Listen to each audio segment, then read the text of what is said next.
And good evening, Commanders, and welcome. Welcome to the final episode of the Elite Dangerous Lore Tour 2020. I hope I find you in good health because this is it. We have arrived at the end.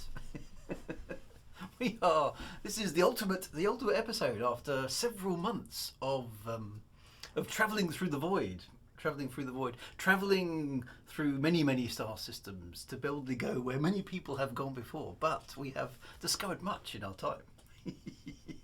So we are, we're right at the end. We have done the epic history of the Federation, the Empire, the Alliance. We have discussed the deep and dastardly plans of Inra, and we have discussed the Thargoid. We have done Salome. We've done everything. Everything has been discovered apart from this one final place where we find ourselves this evening. So there we are.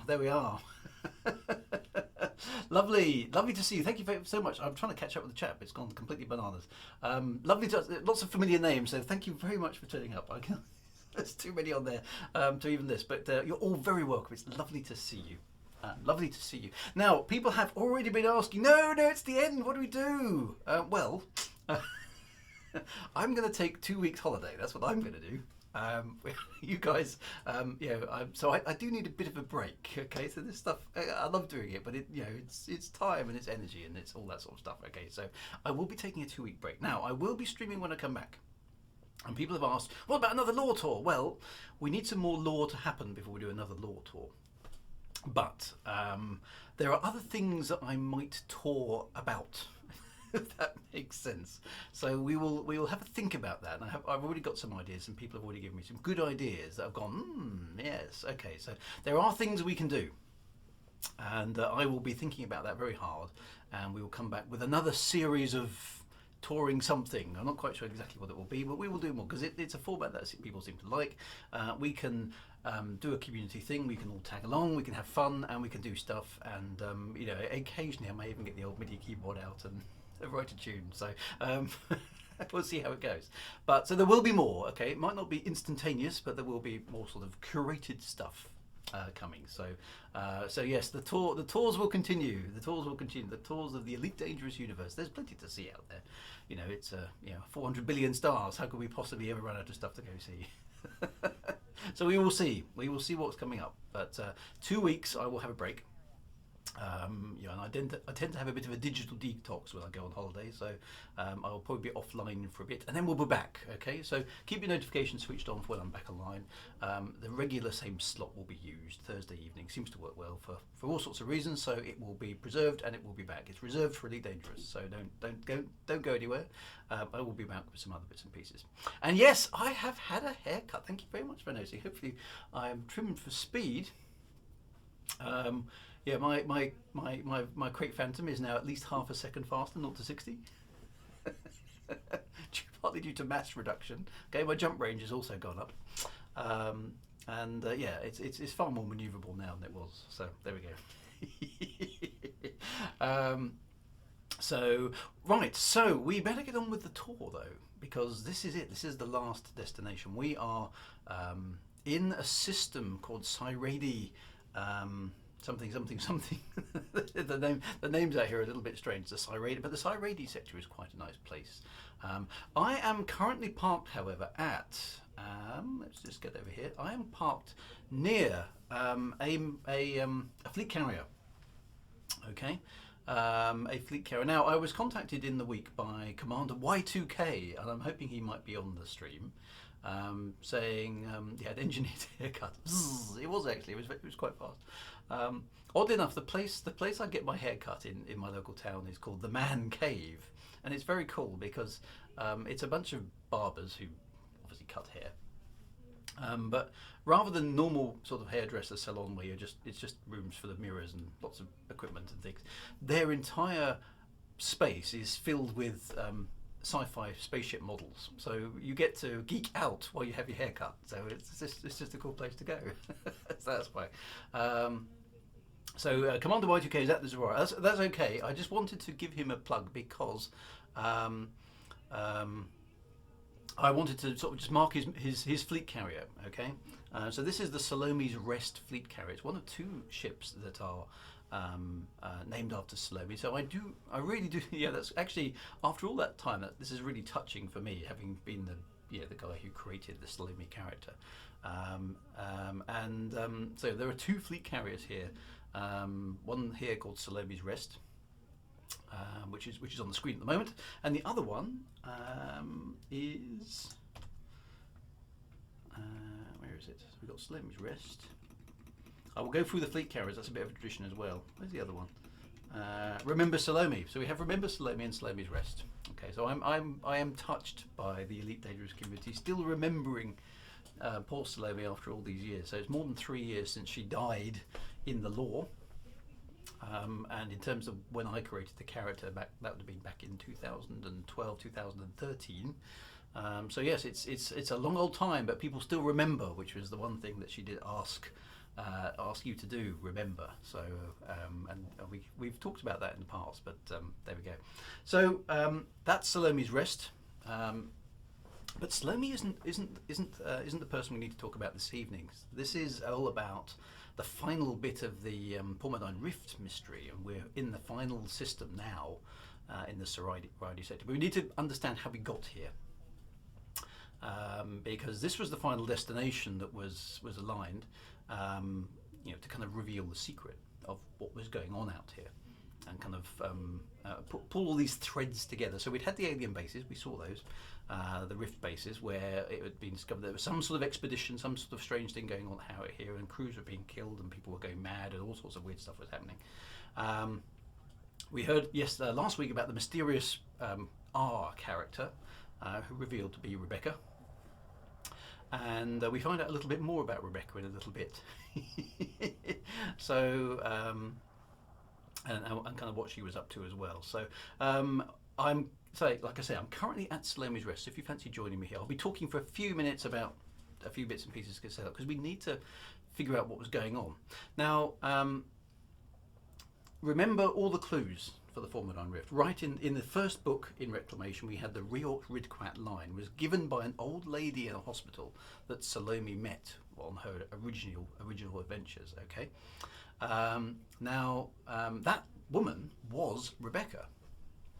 Okay, that woman was Rebecca, and I've explained how that all came to be in all sorts of weird and wonderful ways, both in the lore and also in in the meta lore. So Salome encounters Rebecca in the hospital.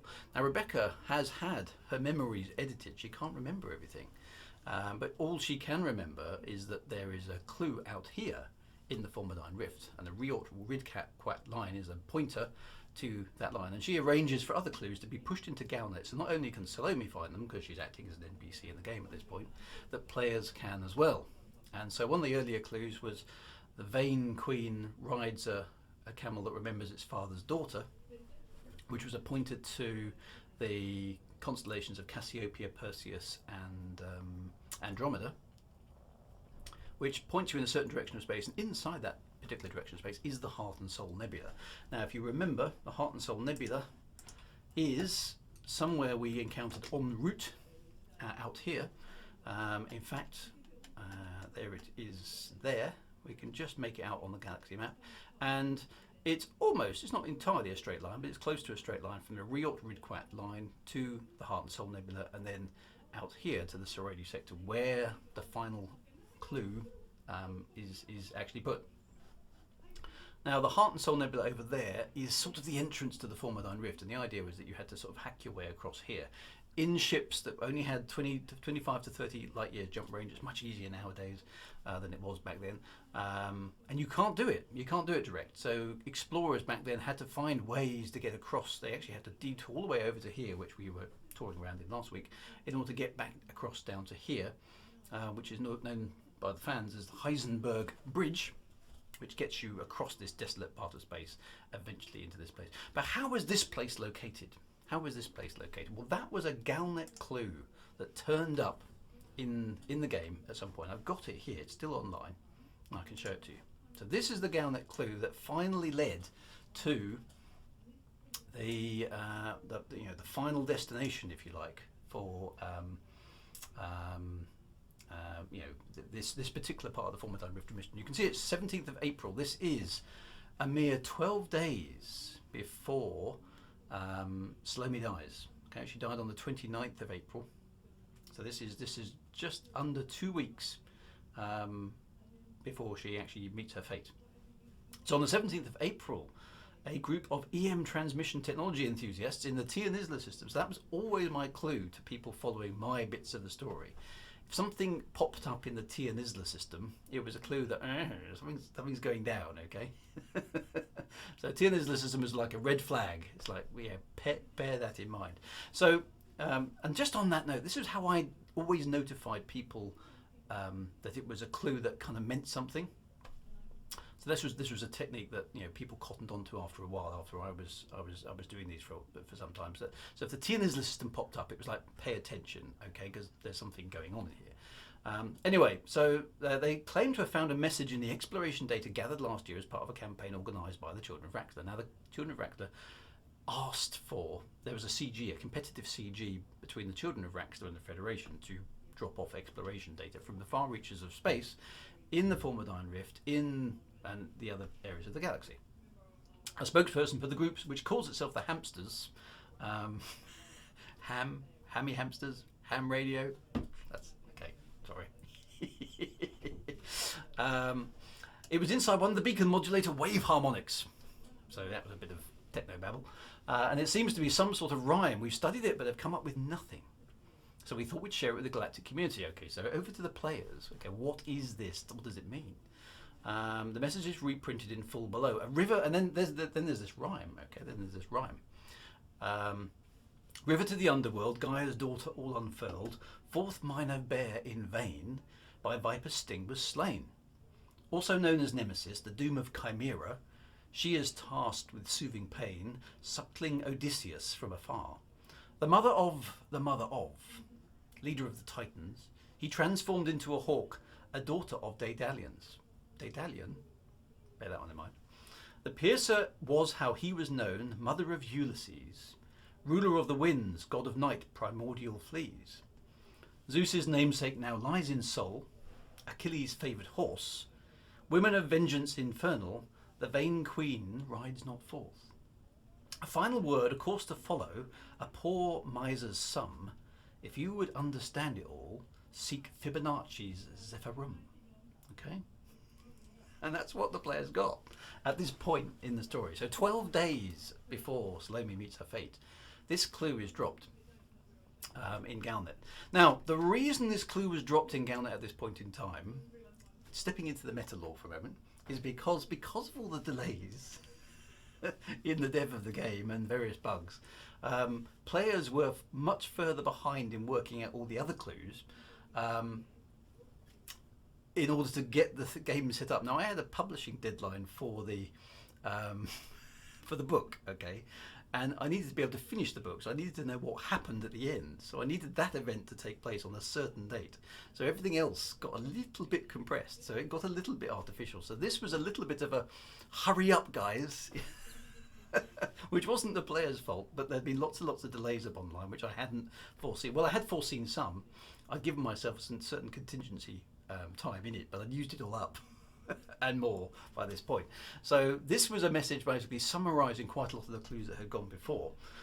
So, for example, Daedalian. Now, Daedalian is one of the planets in the Prism system where Salome comes from. Clue. Okay. The Vain Queen rides not forth. Well, the Vain Queen's already been mentioned in the clue, and all these other clues were mentioned in various different Galnets along the way, in various different systems, to try and get the players to put them all together. But it hadn't quite worked, so it was all summarised in one Galnet to say, it's there, go, figure it out. But what does all this mean? Okay, what does all this mean? Now, to be fair, this riddle was decoded in, I think, a day. So it just shows you how smart people are. I thought it would take them a little longer. Okay, but they didn't. Players are smart. Okay, smart, much smarter than I thought they were. I thought this would take a little bit longer. Conversely, the clue I gave for the Salome event itself took people weeks to work out what that meant, and that was much simpler. So sometimes it's better to have a really simple problem, which confuses people, rather than have something much more complicated than which people can kind of figure out. So anyway, so what does it mean? Okay, what does it mean? Right. So basically, what it means is, okay. So river to the underworld. Some of you will know this if you know your Greek mythology. Styx. Styx is the river to the underworld in Greek legend. Now, anybody who's been involved in the Formidine Rift knows a lot of it is based on Greek legends. That was a clue. So if you saw Greek legends pop up in your Galnet, it's probably a Formidine Rift thing going on. Okay. Right. So Gaia's daughter all unfurled. Well, Gaia's daughter is a god called Rhea. Okay, easy. Fourth minor bear in vain. Again, look those sort of things up and you find somebody called Yildan. By viper's sting was slain. That was a young lady by the name of Eurydice. So she was killed by a viper's sting. That gives you four letters. S-R-Y-E. Okay.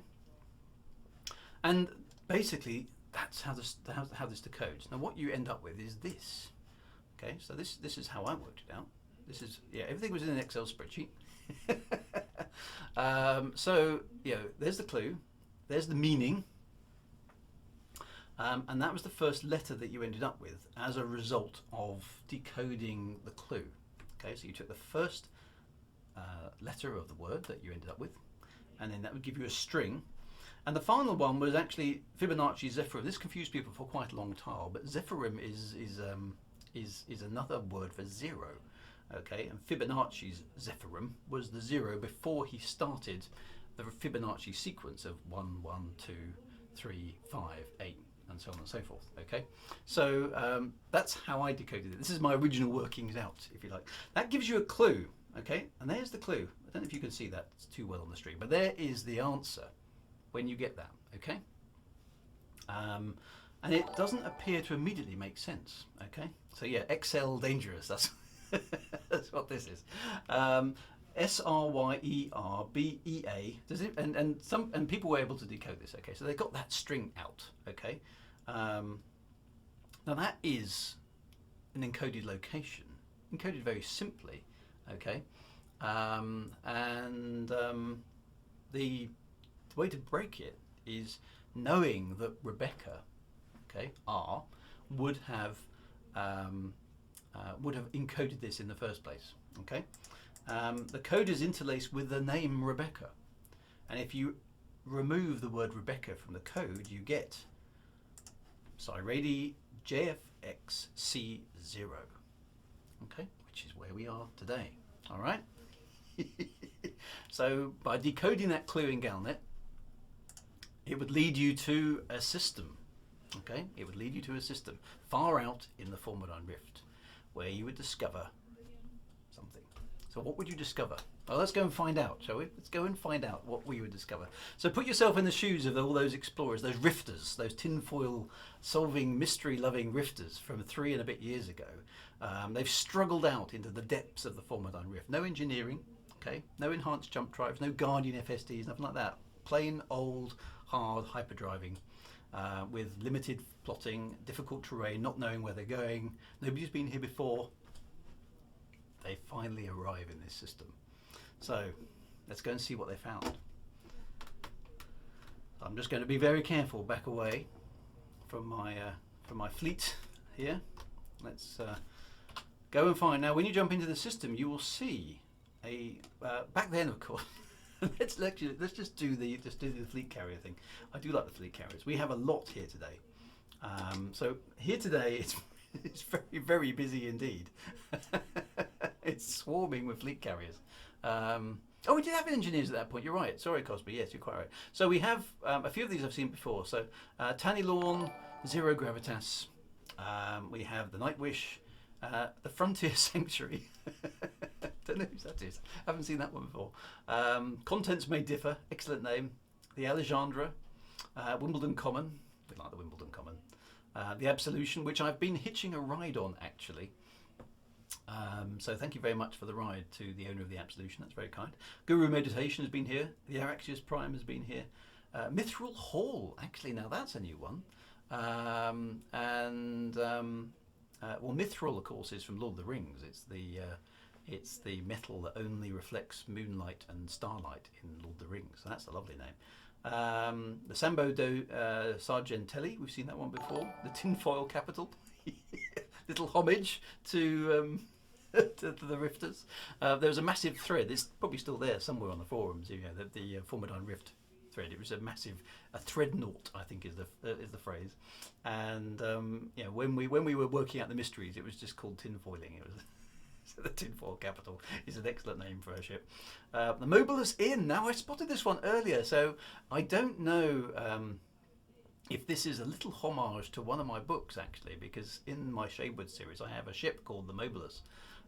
So I was kind of hopeful it might be a homage to that, but it could be something else, because Mobilus is also a name from 20,000 Leagues Under the Sea.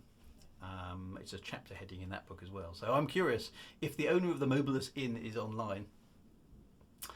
Is it a little homage? Is it a little nod to? Is it a little nod to Shadewood? So if it is, thank you very much.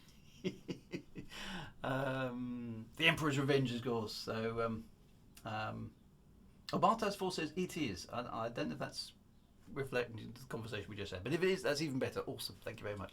The Emperor's Revenge, excellent name. Remember Salome. The Lady of Fate, which of course is the god or goddess, rather, should I say, in the original Dark Wheel novella. So lots of lore-y names here, which is excellent to see. And then the UI goes a bit screwy. The Alethea, lovely name. Don't know what that means actually. The Valiant, the SVB Noctis, and Salome's Rest, where we currently are. So a fantastic selection of fleet carriers. But back in the day, there were none. Of course, there were none out here, and this system was very, very quiet. But there was something in the system, and that something in the system was as follows. As you jumped into the system, those early travellers would have seen, if I can find it, where is it? Oh, it's disappeared off the list. I did have it. Oh, no, there it is, the Zurara, okay. The Zurara. It's some sort of ship, okay, out here. What's a ship doing out here in the depths of space? Well, we had to go. They had to go and find out, and of course we're going to go and find out. So, set your routes, my friends, to the Zurara, and we will go and find out about this ship. I'm just going to turn my volume. I can't hear my in-game sounds. There we go. 659 light seconds away from my perspective. So there we go. Oh, Alethea is the oh, I didn't realise that, Gasper. Alethea is the Children of Raxla carrier. Fantastic. So thank you very much for bringing that along as well. And off we go. Now, Zurara, as some of you will know, is named after an explorer. And I'll dig up his information actually. I tend to try and name significant things after significant people, and he's the Zurara ship is named after a Portuguese gentleman who lived in the 15th century by the name of Gomes and do Zurara, and he was a writer and an explorer who lived in that sort of age of discovery. So he seemed like a good sort of person to base the Zurara on. So that's the reason for that name. I'm still waiting for my. There's too many anacondas here. And Alethea means truth or disclosure in Greek philosophy. Well, fantastic, great name. I like that. So yeah, so that's fantastic. Come on, Frameship Drive. Too many anacondas about. That's my problem. So yeah, so they stumbled across a ship. Okay. They stumbled across this ship. The early explorers, the early rifters who got out here, having decoded that clue, then it was a mad scramble to get here because lots of people had decoded the clue at the same time. Oh, it's not the Condors, you're locked too. So what's the, oh, is it the fleet carrier still locking us? That's weird. Anyway, we'll get there eventually.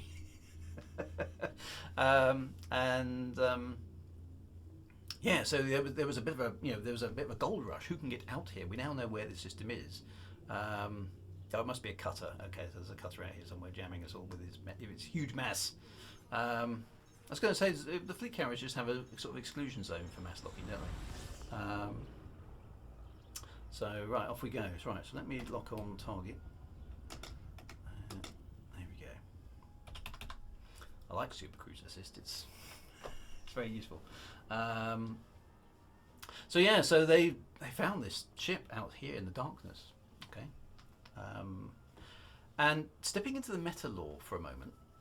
The Zurara was the first ever megaship put into Elite Dangerous. Almost a test of the megaship infrastructure. Many more were found after this one, but this was the first one in the game. The first megaship to be added into Elite Dangerous. Now, I actually was told about this a few months in advance that they were working on it, and I was like, "Oh, that sounds awesome! Can we have one, please?" And so yeah, so it was upgraded and put in the game. So this is the first instance. Now there are a couple of things wrong with it. Actually, it's supposed to be a wreck, and it isn't in the game. Now the lore justification for that is, since the time it was initially discovered, it's been revitalized, which is a little bit dodgy. It's also supposed to be in orbit around a Earth-like world, and that isn't right either. And you know, there have been quite a few issues with things like that not quite getting fixed up. So for example, back in oddly enough, back in the Prism system, one of the planets there is supposed to be a water world, and it's a high metal content world. And here the Zurara is supposed to be in orbit around an Earth-like world, and it also ended up around a high metal content world as well. So I'm not quite sure whether that's a common bug or that's just somebody missed the box tick or something. But anyway, it's supposed to be an Earth-like. It kind of almost looks like an Earth-like world, but it's not quite. But that's where it was supposed to be. But anyway, I did ask for those things to be fixed, but I don't think they ever got off the bottom of the bug list. Right, so here we are. So the Zurara is apparently functional again. Okay. And it was the first ever megaship put in the game. So you've got to imagine the players seeing this for the first time. They'd never seen any ships like this before. And out here in the darkness is this amazing ship. Okay, it's vast. It's kilometers long. It seems to be active. What's its story? What's it doing out here?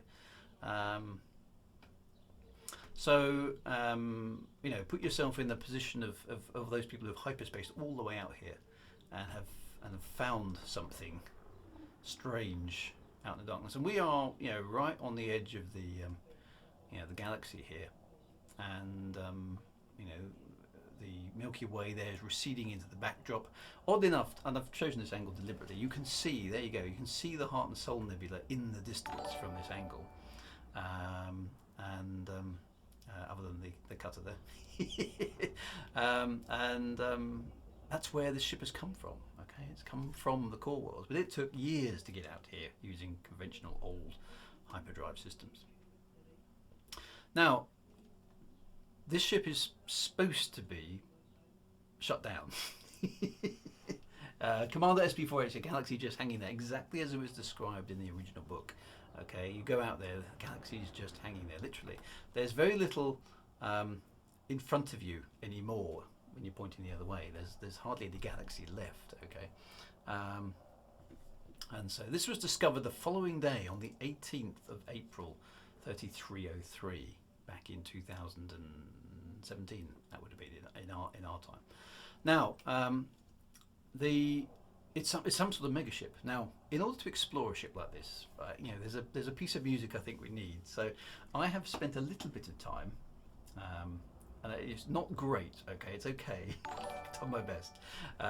But if you're going to explore an abandoned ship, okay, there's only one piece of music from the sci-fi pantheon of music that you must have. Okay, so a little bit. Let's just tour the ship,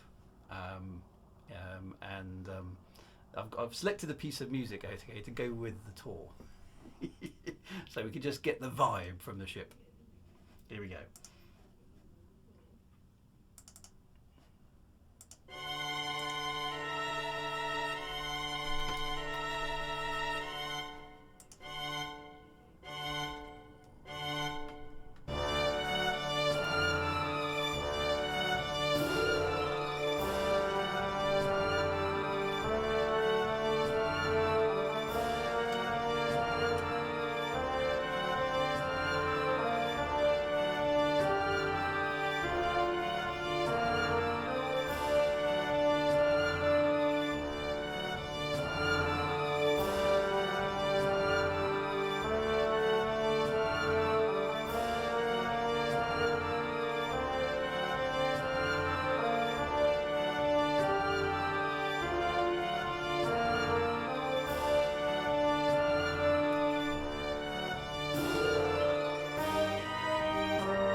So apologies for my slightly not great MIDI conversion. I didn't have very much time for that one. Yes, I might get another copyright infringement. We'll see how good my MIDI file is. Whether or not they manage to zoom. But if that bit of the thing gets cut out, then never mind. I wasn't talking anyway. So yeah, and that was the theme, of course. John Berry's The Black Hole from Disney back in the 1970s. So if you haven't seen that film, it's not actually great, but the scene where they do a fly past of the an unknown ship in the darkness circling around a black hole is good. Okay, it's worth watching just for that bit. It's not the Cygnus. No, this is the Zurara. Okay, this is the Zurara. Now there are logs. Okay, now I have to get close to the ship in order to pick them up. If I can find them. Here we go. That's the Zurara itself. Now, along its flank, nice cobra there. I'm just going to get close to the ship. I don't want to ram anybody. So let's fly along its flank and see if we can pick up the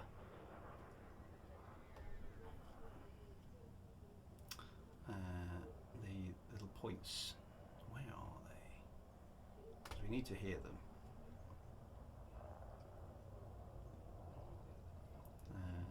Yeah, it was a spooky film actually. I'm not seeing it. Crunch. To damage the ship. It's a historical artifact, guys. Why am I not picking them up on? Oh, hang on. There we go. No, that's just the central. Oh, there's one there. So maybe I need to get really close to it before I can. Why is it not showing up on my scanner?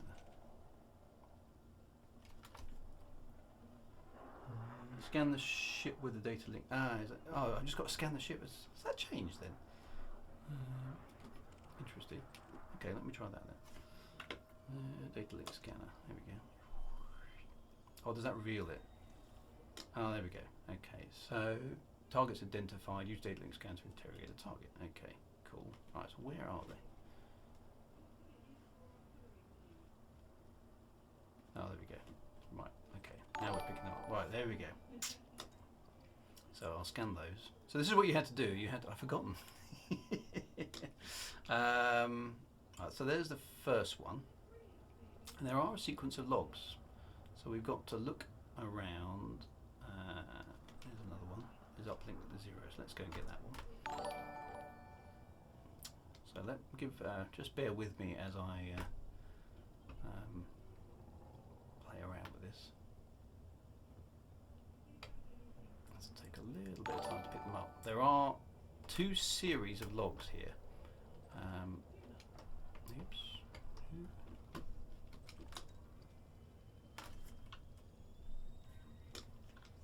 Okay, that's that one.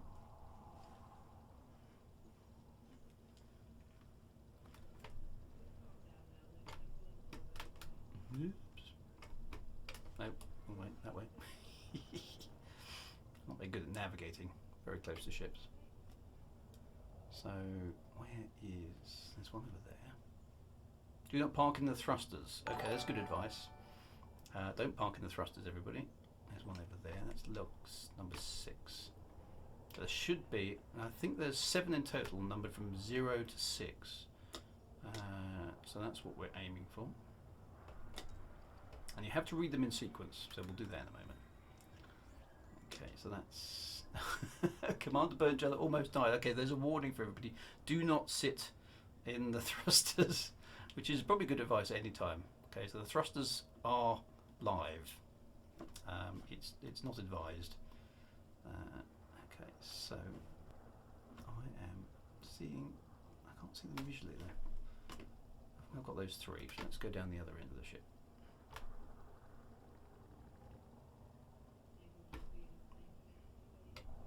Try not to get caught in the spinning wheels as well. That will not do your ship any good at all. By the way, any loss or damage experienced by you or your ship is by no way the responsibility of Wagar Tours Incorporated. Have I done 5?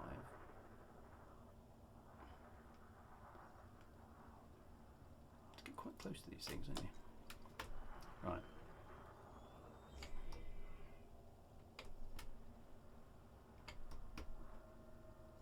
Oh, I've got to stay inside 200 meters range. That's what makes sense. Okay, good. That's the one we've already picked up. I think 2 is one I've already done. How many have I done? Right, so I've got discovered logs. Back. Why aren't they straight there? There we go. I've got 2 of 3 and 1 of. Okay, that's confusing, isn't it? Right. So additional logs and the original logs that we've got to find. Okay, so let's get the ones that are at this end of the ship. So apologies for a slight delay in the tour while we go and get the logs. There are 2 up here.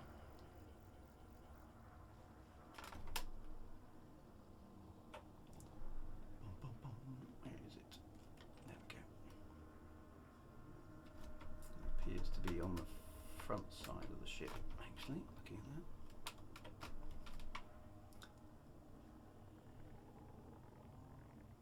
There it is.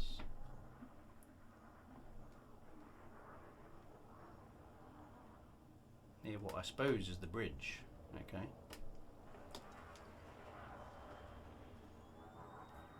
Okay, so we got that one.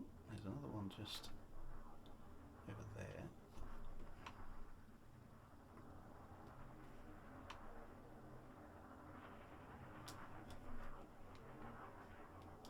Somewhere. Ship object 4, that looks like it's on the other side of the ship as well. Let's go get that.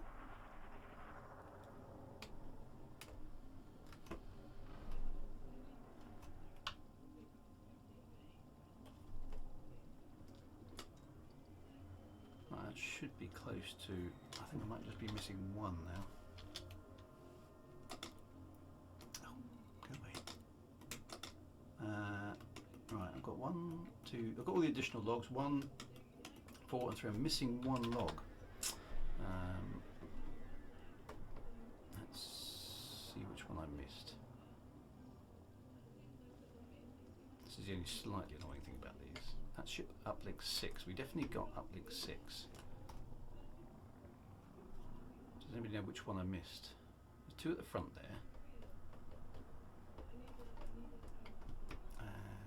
There's 1. That's uplink 0. We definitely had that one.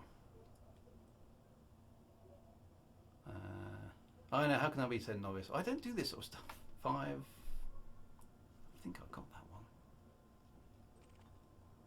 That's the Zurara.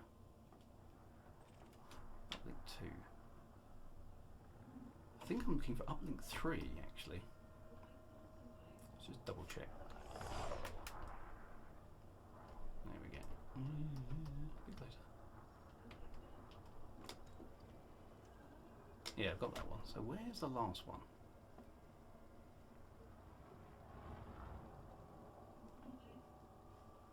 Because I need the whole lot. It must be near the back end of the ship because I haven't been over there. That's uplink 0. Uplink 6. I think I'm looking for uplink. Judging by that, I'm looking for uplink 5, I would guess. No, uplink 4, I think. So where's 4? Does anybody know? Ah, check the contact lists. Okay. See, this stuff is all new. They changed it since I was last doing this. Check the contacts list. Is it? Oh, there we go. That's how to do it. See, it's much easier. Where's that? Oh, it's back at the front. Right, let's go all the way around and go get it.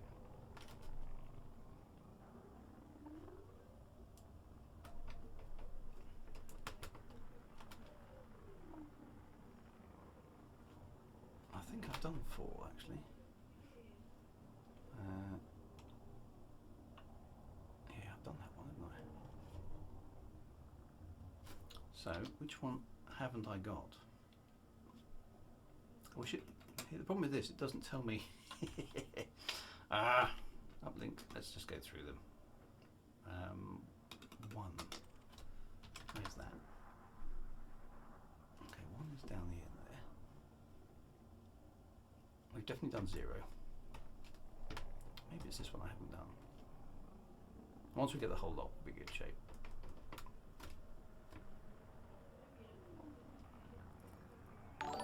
Oops, too fast.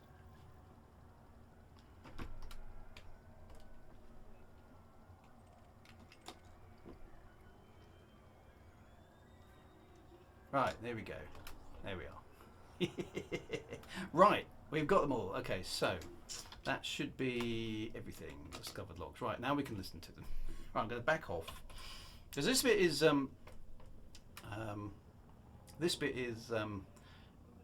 quite poignant for a couple of reasons. A, I wrote this story, okay, but I didn't do this voice acting that's about to come up. Okay, so this was not only the first megaship, but it was the first time voice acting had ever been a thing inside Elite Dangerous. Okay, first time voice acting had been a thing. So this is the first time that any kind of voice was in the game. Okay, so this was quite a big deal as well. So, and this is what the voices said. Now these are voiced by two very good friends of mine who I met subsequently.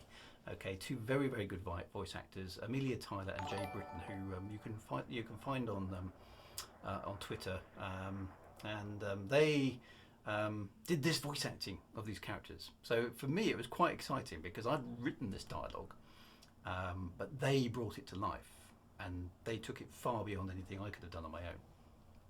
So so there we go.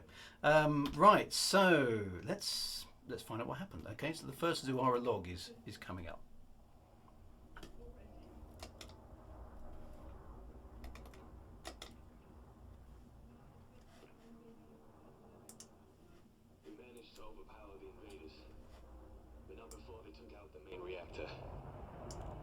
We're dead, in space, with 20 minutes of life support left. Didn't get nothing out of them before they died, but clearly it was all planned. They took a drug which killed them. Doc says it's named Hexedit. First it kills your memories, then it kills you. Neat and tidy. So, we're dead. Just waiting for the end. This will be the last log from the Zurara. Some of the crew have already killed themselves. Others are praying to whatever deity they believe might help them. A few are drinking themselves into oblivion. I don't know what'll get us first. The lack of oxygen or the cold. Battery power's about to die.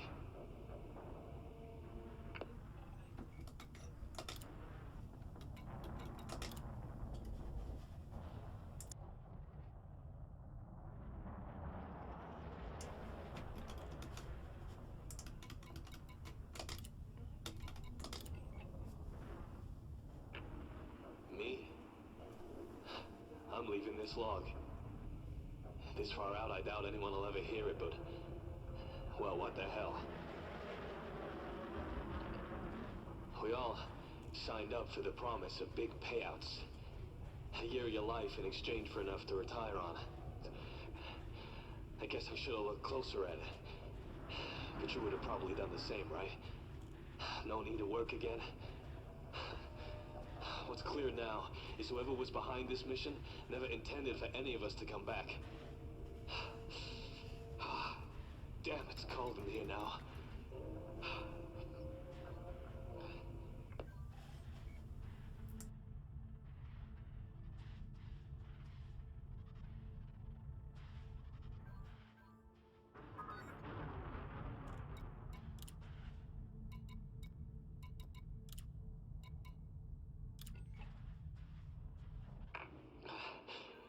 The folks managing the cargo, geez, they were all psychos.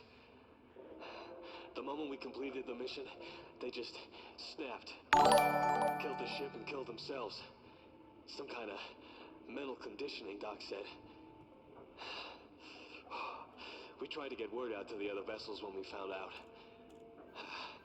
We got a signal out, but I don't know if anyone received it. It'll probably freak them out. I don't think they know we're here.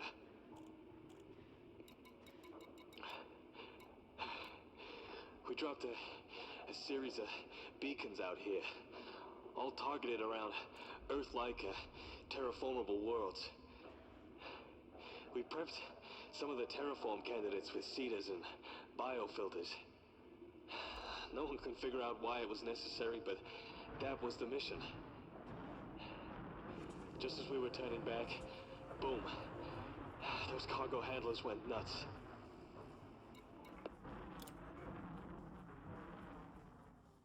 And if you've read the start of Premonition book, that's actually the scene at which the book starts, way back in time in the year 3270. You probably saw on the logs there that the time that these logs were recorded is 3270. It's 30 something years before Elite Dangerous. So this is a different era as to where these things are. The log entry dates are quite important.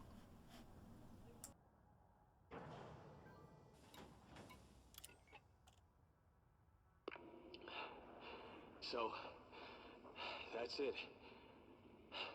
We don't even know why we've been killed. But someone out there knows. Someone out there has blood on their hands. A lot of it. If you figure it out, you give them a message from us.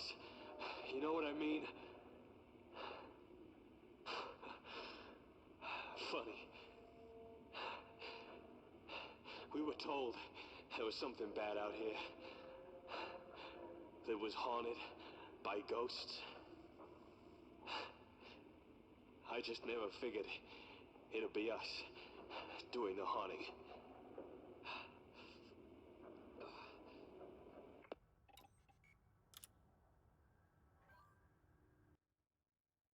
And that is the last message from the Zurara. In the year 3270, it was sent out here along with other ships to different parts of the galaxy as this part of this conspiracy by the club to find places where we could hide from the Thargoids if the battle for the core world went badly, and to stop evidence of that ever coming back. The cargo handlers on these ships were programmed to basically kill the ships once they arrived at their destinations. So, and that's what happened. So the poor crew, condemned to die in the cold, far from home, with no hope of ever getting home. Now that was the cover-up. Okay, that was the cover-up. Then our hero, if I like, or one of our heroes, or heroine, shall I say, Rebecca, discovers this. And she stores her own logs on the Zurara many years later in order to remind herself of what is going on, just in case she has her own memory edited by these mysterious people. And that's what happens next. And this is voiced by, the previous one was done by Jay Britton, this one's voiced by Amelia Tyler. And she does a fantastic job with this as well. So this is Rebecca being voiced for the first time. And you notice the date, this is 3 years later. This is when Rebecca herself first discovers the Zurara.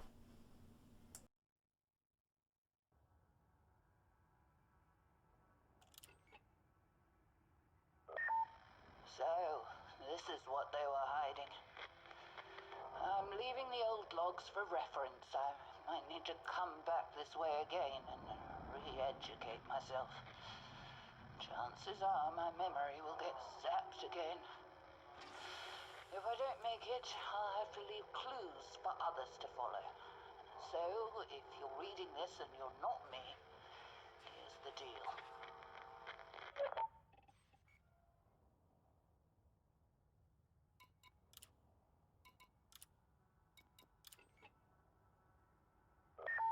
Found this ship. Took me years. This is the evidence. Nothing inside but void frozen cadavers, perfectly preserved, some with drinks still in their hands. But the log, they sent these poor souls out here because they needed waypoints, all prepped for every eventuality. 3 different zones, it would seem.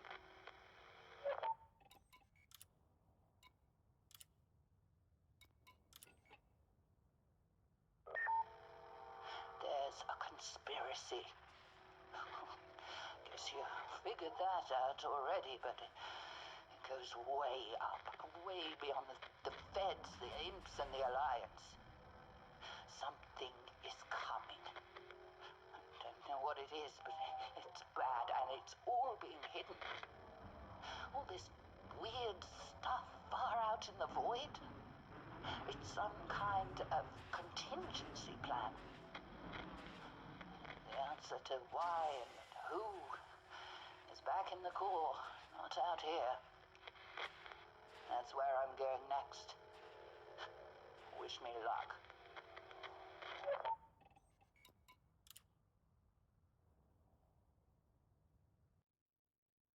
And that was the clue. The Zurara was not the end of the line. In fact, the Zurara was the kind of almost the halfway point. So the Zurara basically, with Rebecca's memories, Rebecca's gone back to the core worlds in the year 3273, but something goes wrong. Something goes wrong for Rebecca, and she loses her memories again. But she's only able to remember a clue, which she ultimately ends up giving to Salome in the hospital in Reclamation, which is the first clue that you, the players, get that something's going on, and then all that sort of ties back to the Zurara being out here that you get to discover later on. Figure out that there's a big loop going on here, which sends you back to the core world, which is where Salome picks up the thing with the exploration content, and ultimately Salome discovers that the secret is that the Thargoids are coming. The club is worried that the Thargoids are going to overwhelm humanity. These places far out in the void have been scanned and analysed and mapped in case, for basically so that we've got somewhere to flee to. That's all been kept under wraps because the club doesn't want humanity to know about it, etc, etc, etc. Salome basically ultimately decides, no, this isn't acceptable, everybody has to know. The club tries to kill her off. She makes a run through the core worlds to try and broadcast this message. She doesn't make it, but she does ultimately store her final message in the hospital that we discovered in the Salome part of the tour, and boom, that is the end of the Formidine Rift mystery. It was a conspiracy by the club to not panic humanity in the by seeding places deep out in the void. It was keeping everything under wraps just in case it became necessary. Multiple contingency plans in case the Thargoid invasion went wrong for humanity and we started to lose. So that was what they were hiding. They didn't want anybody to know. Rebecca discovered it. They tried to silence her. They've only partially succeeded. Salome discovered it as well, with the help of the players this time. That was discovered ultimately, but Salome lost her life in the process of doing so. But we eventually found out what that all was about by the logs that Salome herself left after she had died. So that is the ultimate explanation of the Formidine Rift mystery. That's why we came out here, and the Zurara is the megaship with those voice logs which explains the clues and sends people going back and forth. So massive thanks to the Rifters who first came out here. We followed in their footsteps, and as you can see, there are a lot of us here. Let's just have an external view. My ship seems to be completely jammed in now. This seems to be a thing actually on my streams now, is get Drew's ship stuck. Why's my external camera not working? There we go. Let's just go for the external view. Look, so I am definitely sandwiched. There's a crate sandwich there.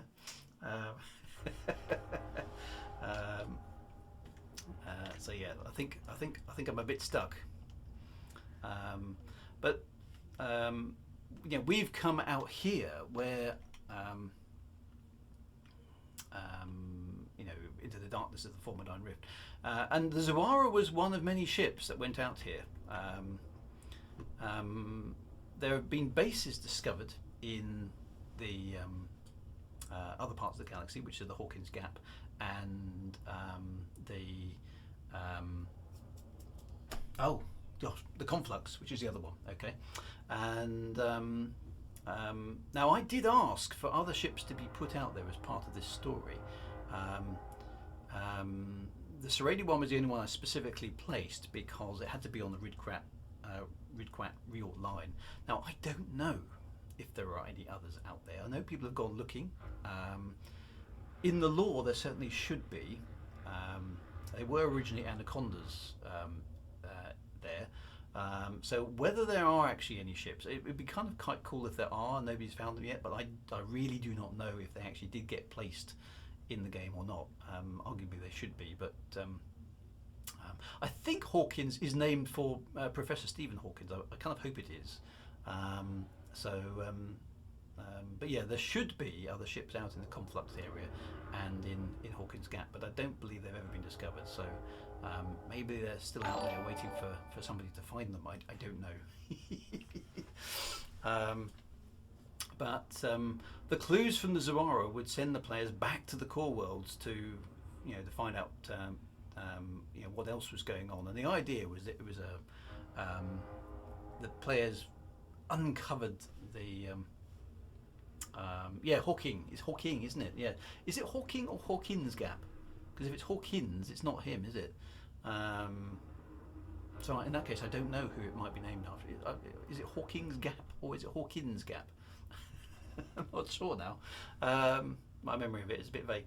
But yeah, so that is the mystery. The Formidine Rift was scary because it was supposed to be something bad was going on out here, but actually what was bad was going on out here was the conspiracy in the core worlds.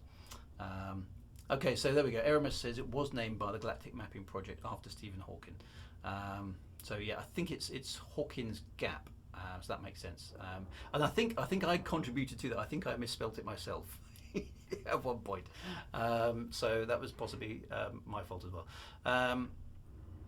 But there we are. We have come all this way. This is from the darkness of all these sort of things. So that's good. Now, whilst we're as you can see, whilst we're congregating here, please do please do work with each other to get as many ships in the instance as we can, because we do want to do our final ultimate hyperspace jump back out of this system.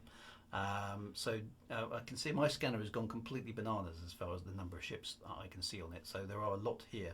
I'm going to just try and slowly extricate myself from this tangle of ships and just do a swing past by the Zurara again while we are here. Lots of people are stuck. Commander Lancer says hi, Drew. Hello, Commander Lancer. Good to see you. So I'm just going to gently, so everybody gently move aside. I can actually, we're hearing, that's from the game. I can hear some gentle, pleasant music playing. I don't know if that's a Zurara thing. A Drew sandwich disappeared. Yeah, there we go. I think I'm free. I think I'm free and clear to navigate. So I'm just going to gently move forward now. So let's just take a farewell tour, because we have here at the Zurara, a lot of people died. Okay, on the Zurara, so it's designed to be a tragic story. People have been murdered out here, so it's a little bit of a shrine to the shrine to the fallen in some ways. Just boost. I don't think my ship's quite up to that actually, because it's an exploration ship. It's a little bit fragile. I could do a ride on a carrot. I do want to do one last jump because I have prepped for one last jump. Okay. So we will do one last jump when the time comes. So, but yeah, so the Zurara here is basically a place whereby, Coward, have you seen the shields I've got on my crate? I think I've got a 3D shield or something like that. Windrake wrote a song about the Zurara and the Formidine. Posted onto. I haven't caught up with that, so I will do that. Thank you very much. Everyone, background on Hawkins Gap and Salome's connection. Oh, there we go. Fantastic. Thank you, Eramis, for doing that. It's good to see so many people from the Children of Raxler, by the way, because they were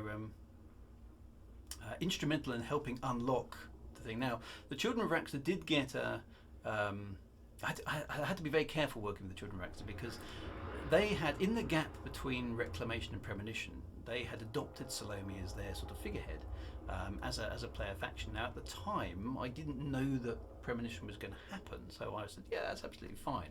Once Premonition became a thing, then I had to, the Children of Raxler were in a sort of semi-privileged position because they had Salome as her figurehead. So I had to make Salome quite an elusive character. even as a leader of their player group, because otherwise it could be charges of favouritism, that they got insider clues before the rest of the player base, which wouldn't have been fair. So that was a little bit of a tricky one to balance. So I did occasionally say you might want to hang around in the game approximately this time in case something happened, but that was about it. They didn't get insider knowledge of locations. They didn't get insider knowledge of where, when, and how. Other than the kind of you might want to log in. And I was flying Salome's as an NPC character in the game, and she was dropping clues to people who were in the game at the time. So quite a few people encountered Salome and had no idea who she was, other than she would rock up at a destination and just say cryptic things and then fly off again. So she was a sort of random character in the game. From that sort of perspective, but she would drop the occasional clues, and some of those people who knew and recognised what was going on did get immortalised in the book, because she was there's a lovely cobra getting nice and close there. I'm going to keep moving actually, otherwise I'm going to get boxed in again, aren't I? So it's quite funny, because this is the Zurara here is the scene of a tragic murder, and now it's sort of become a bit of a tourist hotspot. Did I get a wing? I didn't, Commander Lancel. No, unless I missed it. I don't think so. I've never really understood the... there we are. Well, let me see if I can invite you to my wing from there you go. You've definitely had a wing invite. See if that works. There's a very fast ship. I didn't even see what that was. We're in the top 1% of all tourists, yes. So I flew the Salome first. Now, technically it wasn't an NPC ship in the sense of it was an NPC character. It was an account specially put together for the purpose. So it was a player account, if you like. But Salome was acting as an NPC according to a script, and various people. Whoops! Someone's just wiped out my shields for me. Thanks, guys. Careful flying on the Lortor, please. Careful flying on the Lortor. So the account is defunct because Salome is dead. Okay, so any rumors to the contrary, no. Salome has passed on. She is definitely dead. Okay, now her mantle, if you like, can be carried on by other people. As I explained the other week, Salome is a clone. Oh, someone's firing limpets at me now. Thank you very much. Appreciate that. Speeding fines next. There we go. I've got my shields up. So she's in a series of clones. Okay, so the first one was Alicia Fields in the Dark Wheel. So she's the first clone.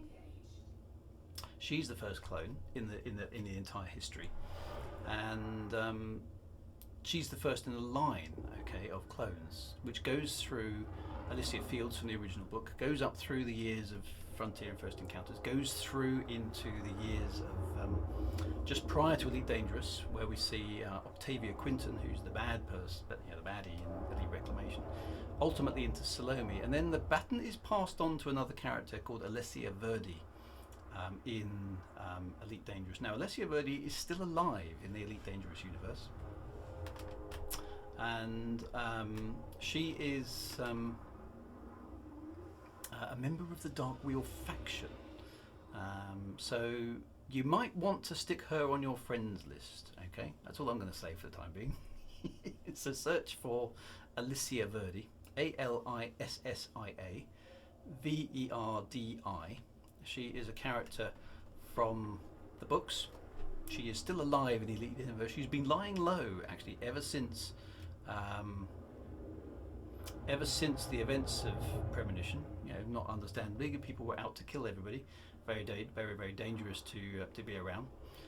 But she is still around. Okay, she is still around, and she is the daughter of one of the characters in the books, Luco Prestigio Giovanni, and he died trying to save Salome from the Thargoids, and sacrificed himself and his Cobra Mark III in the process of doing so.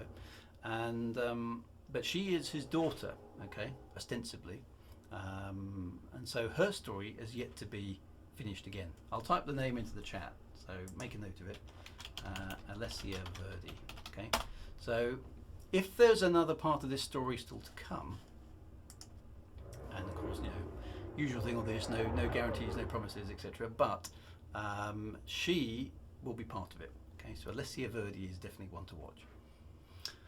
Blue Ganemy says, did the Lorens know that their daughter was not genetically theirs? So no, they didn't. So all that sort of stuff is, mind-altering drugs and all sorts of stuff was going on. So beyond the powers of the Empire and the Federation and the Alliance, the Club and the Dark Wheel operate beyond that. So this whole business about secreting information that travels down the clone kind of lineage is something that is being managed above that level of jurisdiction, if you like. So yeah, there's weird stuff going on.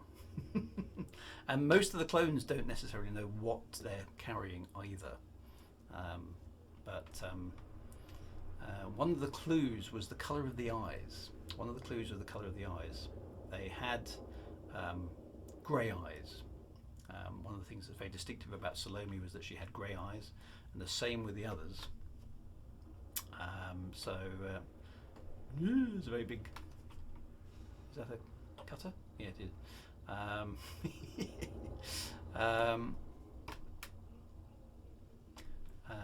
So yeah, so there's a few distinctive features about them, and Rebecca is a clone as well. So yeah, so Rebecca was a clone too. So Rebecca's in that line, Alicia Fields is in that line, Octavia Quinton was in that line, Salome was in that line, and Alessia Verdi is the current one in that line who is still alive in the lore and occasionally in the game. So yeah, keep an eye out for her. Keep an eye out for her. She may be doing something. Huge Anaconda in the way. So I got a few friend requests. Right. So let us where we go. Right. No. There's too much going on with my.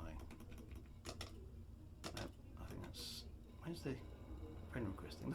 It's just totally insane, this user interface now. There's so many ships here. Front is going to give me a hard time, I think, because we're probably jamming up the instance, especially when we try and do a hyperspace thing.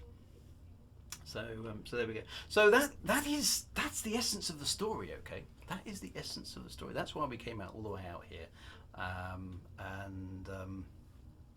I was privileged, if you like, to be able to put that story into Elite Dangerous, to add in events in the game, add in Galnet articles about the thing, couple that with the books and tie it all together to try and tell an interesting story in the universe of Elite Dangerous. So it's quite good.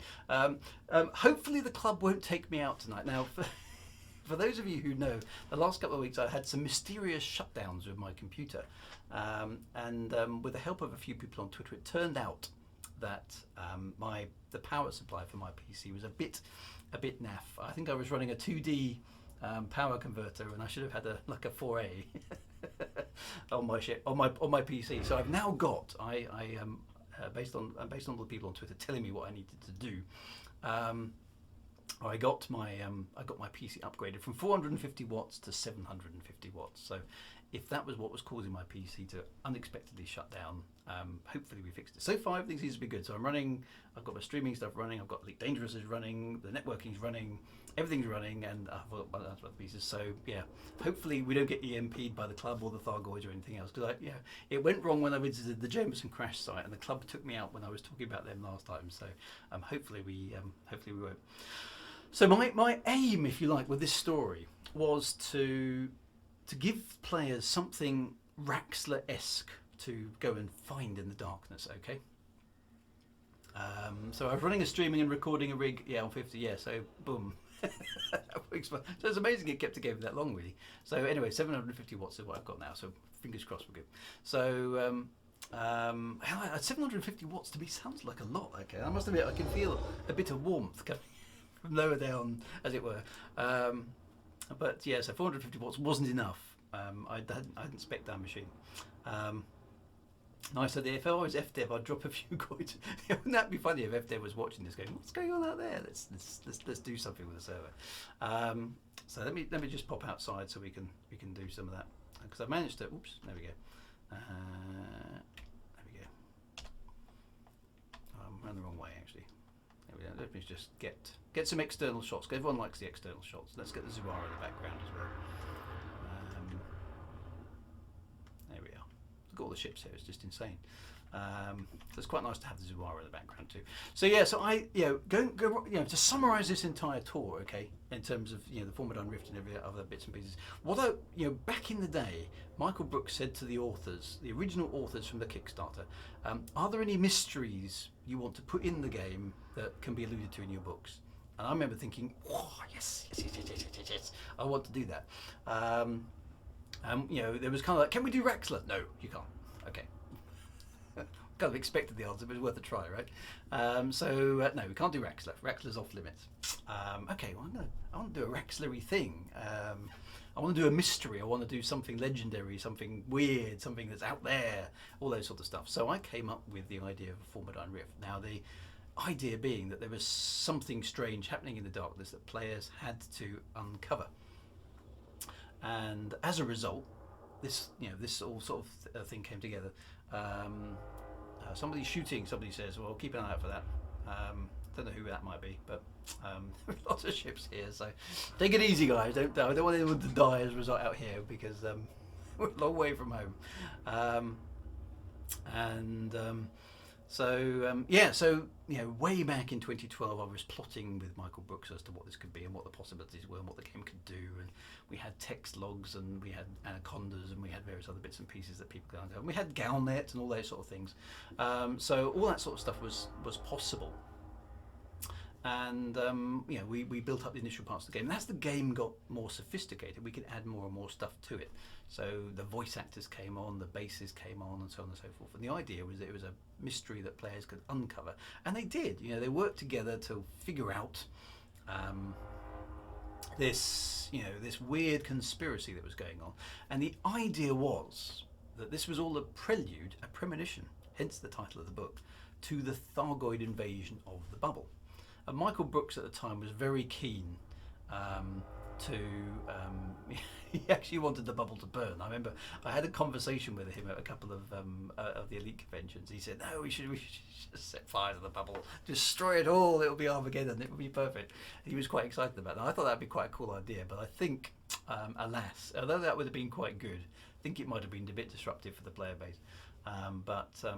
So the bubble being destroyed never happened as a thing. We did get the Thargoid invasions and the stations being on fire on Thursdays due to the limitations of the way the game was. The idea behind Premonition, and what I was told as lore was upcoming, which of course you base your story on, was that the Thargoid invasion was going to be devastating for humanity, and we, depending on what players did, if we won, then we could push the Thargoids back. But if we lost, we might actually get pushed out of the core worlds, and we might have to retake it back or something. I don't know how it was going to play out. We didn't know at the time what was going to happen. But Premonition was basically something bad is coming.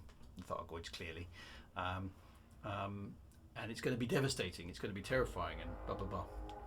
And the player base had been a bit hyped about the Thargoids at this period of time, because we'd seen them, we'd encountered them in deep space. A few commanders had spotted them, had the high predictions, and David Braben had gone on record on one of the streams before this saying, winter is coming, which is obviously a Game of Thrones reference, but it was kind of like, whoa, bad. Okay, so because Game of Thrones, winter is coming is a threat for the Ice Guardians coming down from over the wall. I can't remember what they're called. Are they called Ice Guardians? Anyway, the ice dudes up in the north beyond the wall. And they're devastating, okay? When they come in, they don't mess about. And so the player base was sort of expecting an overwhelming Thargoid invasion. And it's sort of happened. White Walkers, there we go. You tell me, we're all the players, right? I went and had a bit of a ding-dong with a Thargoid with an AX-equipped Anaconda, and I killed a couple of them. Then my Anaconda was wrecked, so had to bail out and come home again. And the Thargoids did attack space stations almost all the way to Sol, as I recall, and then they've gone back again. So the Thargoid invasion was a bit not quite, and it wasn't clear what the Thargoids were going to do, what they were trying to achieve. I mean, they're aliens, so maybe we can't work it out. But the lore I was given was that the Thargoids were two factions, the two dynasties of the Thargoids. Hence the dynasty plot, which is in this Formidine Rift story. So the Exodus was the exodus of humanity to the three destinations. The dynasty plan was because there were two dynasties of Thargoids. One was called the Klaxians and one was called the Eresrians. And that was all in the lore. That was the lore that informed Premonition and informed the story behind the Formidine Rift. And then when the Thargoids arrived, suddenly we had a new organisation called Aegis, which seemed to maybe be related to INRA, but it wasn't quite clear whether or not it was like a reincarnated INRA or a new division. And when the Thargoids turned up, we had lots and lots of different variants of Thargoid ships. We had the Medusa variant and various other variants, but they didn't seem to be split into the two modes of Klaxians and Eresrians. The original lore was that the Eresrians were fleeing before the Klaxians. The Eresrians were having skirmishes with us to kind of warm us up to a fight. But their plan was to fly all the way through human space. And then as the Klaxions would come into human space, we'd kind of set on them. Humanity would have a war with the Klaxian version of the Thargoids, and the Eresrians could run away scot-free. They're basically using us as a bullet shield to give them a chance to escape. That was the lore at the time. That's what Premonition was based on. That's what the Formidine Rift mystery was based on. But something seems to have happened to that lore. So either that storyline got a bit too complicated and Frontier decided to simplify it with just the Thargoids, and they shoot people and then they run away again, which seems to be kind of where we've ended up. Or it's still to come. But now, I mean, given that we're now in the year 3306, 3 years have now passed since the events that we're talking about. The Formidine Rift mystery has been solved for 3 and a bit years. Salome died more than 3.5 years ago, and that Thargoid invasion that we were all fearing seems to have ended and finished, and things are not going on. And the game, I mean, and a few people, we've been talking about this a little bit on the forums recently, is the game seems to have focused much more on game things like fleet carriers, and obviously we've got Odyssey coming with space legs and all that sort of stuff, rather than the story. So Galnet has shut down, CGs have shut down, Interstellar Initiatives have shut down. So the story has almost stopped not long after these events that we're talking about. So that, the Premonition Formidine Rift story ends, the Thargoids turn up, and then they go away again. And since then, I mean, there's been a few bits and pieces, but Interstellar Initiatives being the kind of highlights, really. But since then, the story has not really gone anywhere. There's loads of loose ends that were left. Halsey's strange visions, what was happening to the power play characters, etc., etc., etc., etc. Plenty of opportunity for more story to be told, but it doesn't seem to be a priority anymore. So we're sort of stuck now, and that's why the lore tour stops here, because there is no more lore to talk about. Nothing official has happened. Yeah, the only way for lore to enter the game and be acted upon is for things in Galnet or POIs in game, or voice acted logs, that sort of things, to further the story. And there is that, none of that's in the game anymore. Nothing new is being added as far as we're aware. Now that might come with Odyssey. Okay, we don't know. So, but that's what we're sort of waiting for. So. This is kind of this is why I can't keep doing the lore tour, okay? Because there's no more lore. There is some more historical stuff we could do in more detail if we so wished, and we could go back, maybe do some of that next year. But for now, this is kind of the end. This is kind of the end, which is a bit weird. It's strange how it's sort of kind of ground to a halt. It's not like it's been wrapped up neat and tidily for a particular point in time. It's just sort of slowly ebbed away. So yeah, I mean, the Guardians. We did a whole episode on the Guardians. So if you go back historically, and you can, for those of you who haven't been on the entirety of Lore Tour, it's all on YouTube. If you go to youtube.com/Drew Wager, you'll find all the Lore Tour videos. So we've covered. Well, we started off with the early history of the Federation. We started off with the Empire, the Alliance. We've done the Thargoids. We've done the Guardians. We've done hyperspace tech. We've done generation ships. We've done lots of stuff. Okay, loads of stuff. All those sort of things. So all that sort of stuff is historically available on YouTube now. So all these streams are kind of captured, and I put them all on there. So that's you can find that offline should you so wish to. I've specifically come out here to do the Formidine Rift because I wrote this story and I know about this one in much more detail. Someone's got close to my ship. Someone's jamming my scanners. And the Formidine Rift is a story that I know well because I wrote it and I know all the details about it. But at this point, we've run out of story. We've run out of lore. Somebody's mentioned Halsey in the chat. Now that story is a very interesting one, and I've mentioned before in these streams. I can't tell you about it because I know what was originally behind that story, where it was going. But unfortunately, it hasn't been completed in the game, and so technically it's NDA, and I can't break the NDA. I'm not allowed to. That's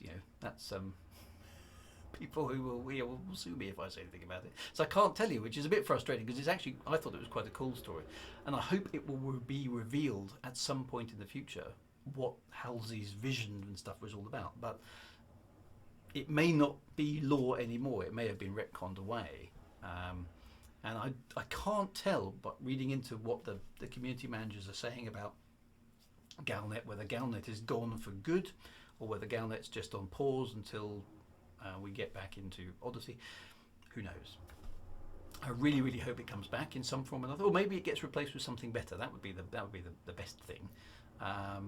So much Slavian bread. Well, maybe see me at one of the conventions and buy me lots of beer. See how that goes. If I get drunk, then maybe you'll find something out. Whilst I'm compos mentis, I won't reveal the truth. But there we go. So there we go. Yes. Well, Galnet, was it on pause until Fleet Carriers, or is it on pause just because? What's happened there? Did my ship get nudged? Was it still there? Seems to be okay. So I don't know. I don't know. Is Galnet on pause forever? Is it ever coming back? Is it something that may happen at some point in time? I really don't know. I really don't know. So another point for the author over there. So we'll find out. We'll find out. We will find out. Now, it might be fun. It might be fun at this point. So, fleet carriers are the latest thing. The fleet carriers are the latest thing. Now, I'm quite keen to do a fleet carrier jump maybe at the end as we start heading back home again. So it's probably time maybe then to start organising for our hyperspace jump. So, would one of the owners of the fleet carriers be able? Let's try and find a hyperspace destination. I want to fly towards the Heart and Soul nebulas. Now, with all these ships in the way, I can't actually see the Heart and Soul nebula. But I want to set our hyperspace destination in that direction. So I'm going to gently move my ship out. So Stephen Usher says there's no news in today's stream. Stephen Benedetti won't say other than he's passed on to the dev team that people are interested in. Well, I always find it a bit strange that they pass it on to the dev team. Do they mean the developers or do they mean the creative team? Because if it's the developers, the developers don't write story, they write code. So I always find that one a little bit of an odd thing. But if it's just the development team in general, then I'm going to slide sideways here. Now, if I can orientate myself a little bit away without bashing anybody else's ship, I want to find the Heart and Soul Nebula on my forward display. So I would really like to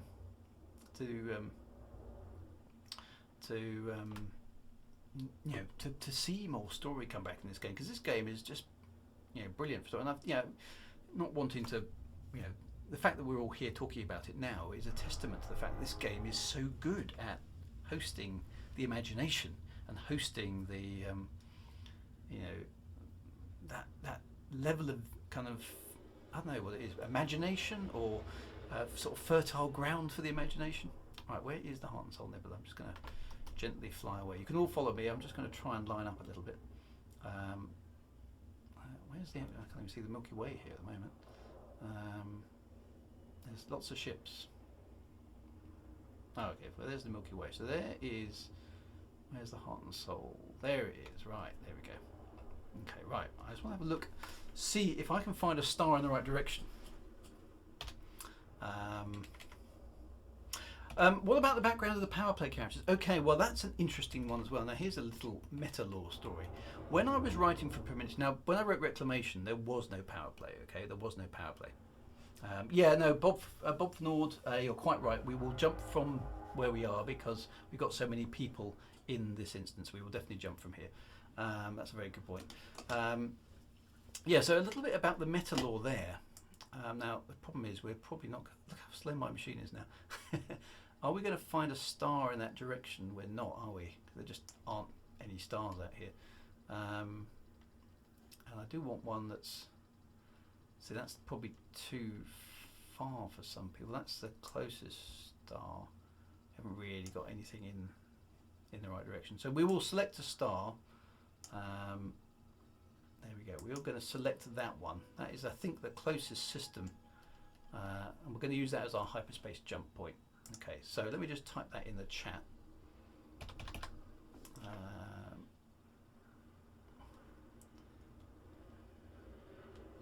That's the Zurara. Oh, I didn't set the hyperspace jump.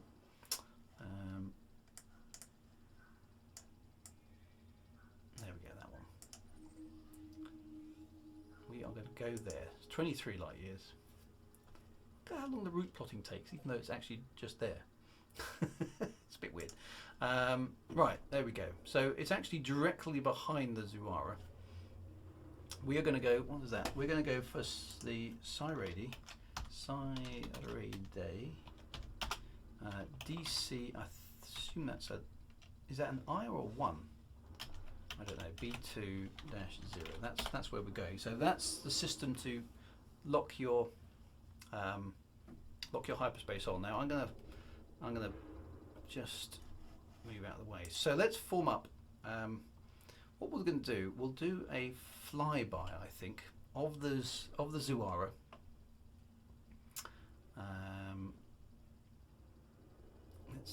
I'm just going to move to the right a little bit. So if you want to form up behind me, let's see if we can get this organised. With this many ships, it's going to take a little bit of time to get our fleet kind of tidy. There we go. Right. So I'm in about the right space. So see if you can form up behind me and point your ship at that hyperspace destination. There we go. So that's how I want it lined up. Okay. So form up behind me, and we'll get ready for that hyperspace jump. Let me just check my ship is not moving. It is moving still.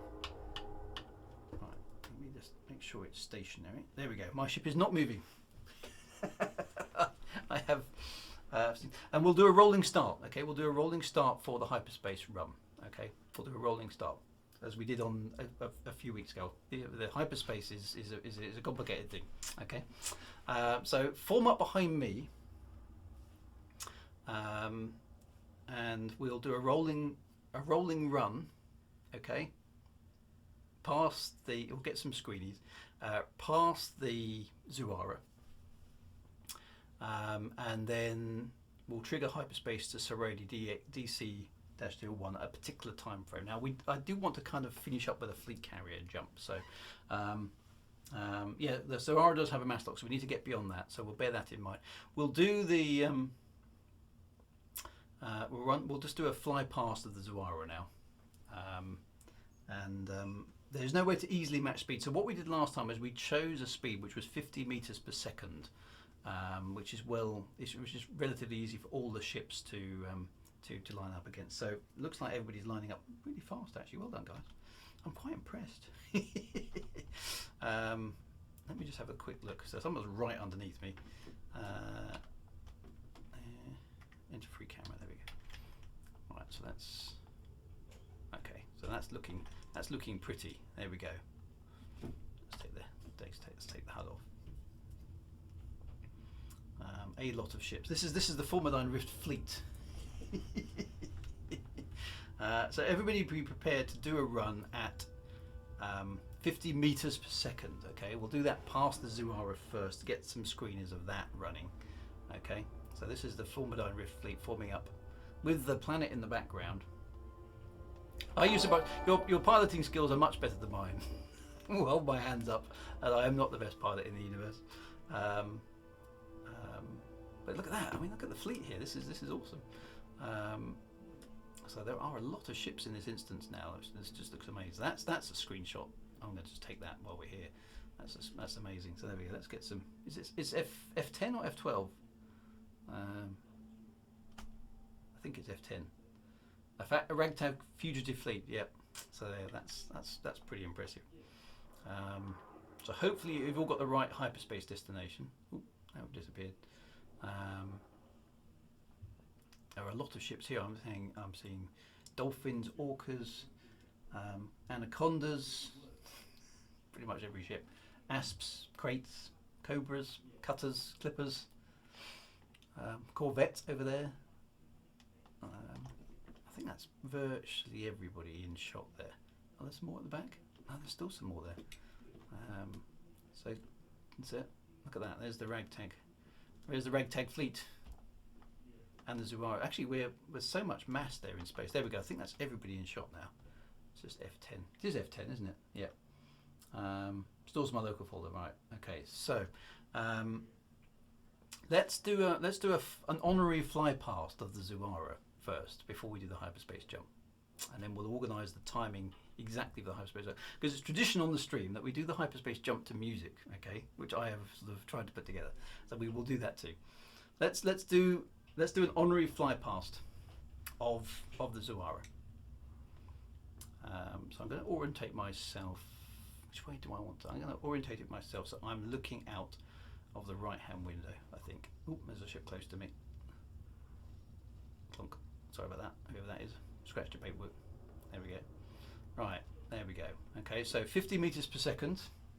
And we'll start rolling at exactly 20:34 game time, okay? Because I know there's a lag on the stream, okay? So 20:34, we will go to 50 meters per second, and then we'll fly from there. Here we go. 5 seconds, and 50 meters per second. Try and get it as close as I can. There we go, 51, that'll do. Right, external camera. Honorary fly past of the Zurara megaship out here in the Formidine Rift. Honouring all those people who died to bring us story. As the ragtag fugitive fleet from the core worlds proceeds past Zurara. That looks pretty impressive, guys. Well done. Look at that formation flying. Awesome stuff. You don't see too many games where you can do this sort of thing, okay? Even with the limitations that we have in Elite Dangerous, with instancing and wings and all sorts of things, it's still quite impressive to get that sort of stuff to work. So there we go. Farewell now to the Zurara. We'll leave it out here in its,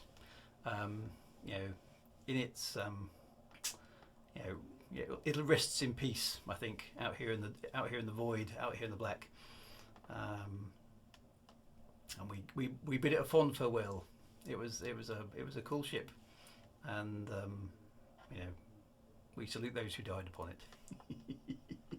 For the sake of the narrative. And So hold your positions, guys, as we leave the Zurara behind. We'll wait until we get out of mass lock, and then we'll do a jump, and then we'll form up again. And it's a great view, it is indeed. Let's do. Everyone's the information from him. I'm just going to roll us round now to the front. It's quite nice to see the ships actually in flight.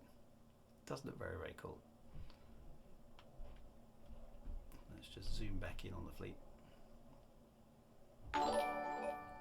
It's a very, very cool view. I don't know how many ships we've actually got here, but there we go. So yeah, it's a little bit bittersweet in some ways for me, because I had great fun writing the story for Elite, for Elite Dangerous. These stories, the Formidine Rift story is my kind of contribution, if you like. And unfortunately, there seems to be no opportunity to continue doing it. So yeah, that's a shame, because there's more stories in my noggin that I could put in Elite Dangerous for sure, but there isn't an opportunity to do so at the moment. But who knows what the future might bring. So there we go. And my objective was to give you guys something cool to go and have fun with. Yeah, that was always the objective, was to have some fun, and that's what's nice about these streams, is we can kind of relive that a little bit, and with the game being enhanced even more today, it's we can still enjoy it. And for those of you who weren't around at the time, you can sort of appreciate some of the fun and games we did have back in the day. So hopefully it's given you a taste for what is the art of the possible. Anyway, so we'll say goodbye to the Zurara. Now let's do this hyperspace jump. Now we have got a fleet carrier heading for our target system, so I think that's the Absolution. So we will rendezvous at the Absolution in a moment. So maintain your formation. Let me just jump back in my ship. And yeah, we're cruising. Look at that, I got it right on the numbers. Okay, 50 meters per second. There we go. So we will continue. Let me put my guns away, otherwise my hyperspace won't work. Now, it's tradition, of course, to have some music for the hyperspace jump. So let's have a look at the timing. It's 20:37 now. We'll do the hyperspace jump at exactly 20:45. Okay, 20:45 game time. Now that means that you need to charge your hyperspace, your FSD, charge your hyperspace drive at 20:44. Okay, I'll stick it in the chat so everybody's got it.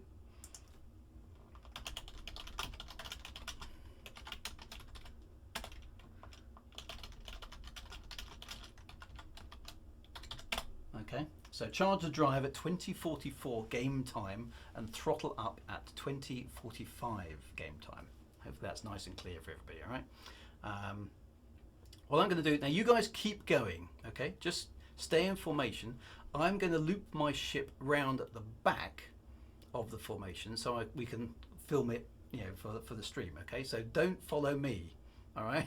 You guys stay in you guys stay in formation. I'm going to wait 15 seconds now before I pull up and move, in case anybody follows me.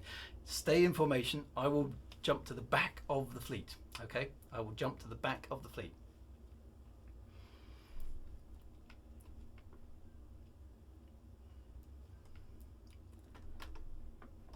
Okay.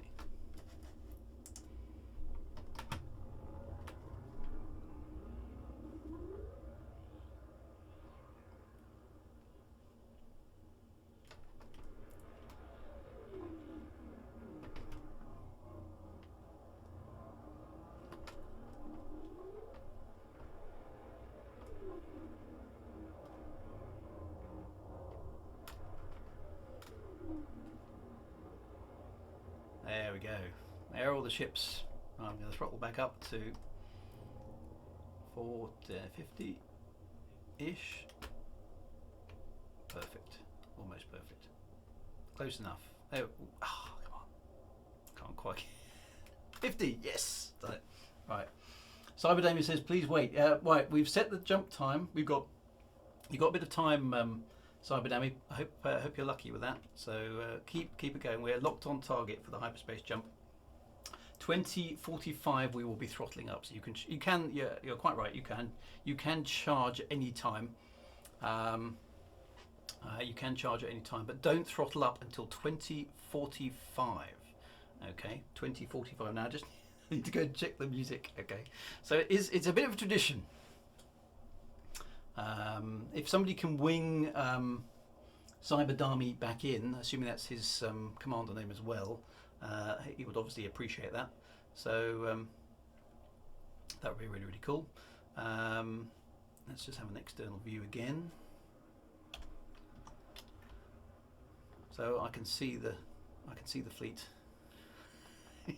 flying away like that. That looks very cool. Very, very cool. We're flying off. Looks like we are actually flying towards a nebula, which is quite cool as well. So we're all good. We're good. So all ships are good. Right. So okay. Commander Mintopia is looking for space in a wing. Okay. Commander Mintopia is looking for space in a wing. Now I just need to check actually on my screen. How long is my piece of music? 2 minutes 30 seconds. Okay, so I need to start it pretty in about a minute's time.